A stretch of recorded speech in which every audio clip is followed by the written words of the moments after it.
Ой, кешіріңіздер. Мен Заңдарыңыз. ант етемін. Мемлекетімізді дамыту және ел мүддесін қорғау ісіне өз қосасыздар деп Қазақстан халқына адал қызмет етуге. Қазақстан Республикасының тұтастығы мен тәуелсіздігін нығайтуға. Ой, кешіріңіздер. Атқаруға қызмет етемін. Ант етемін. Мәртебелі міндетті адал атқаруға ант етемін. Оның конституциясы мен заңдарымен Оның конституциясы мен заңдарына қатаң бағынуға. Клянусь уверенно служить народу Казахстана. Клянусь верно служить народу Казахстана. Клянусь верно служить народу Казахстана.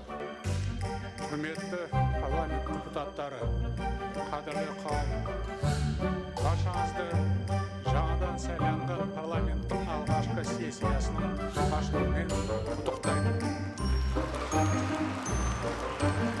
Сайлауда жеңіске жетіп, депутат атанған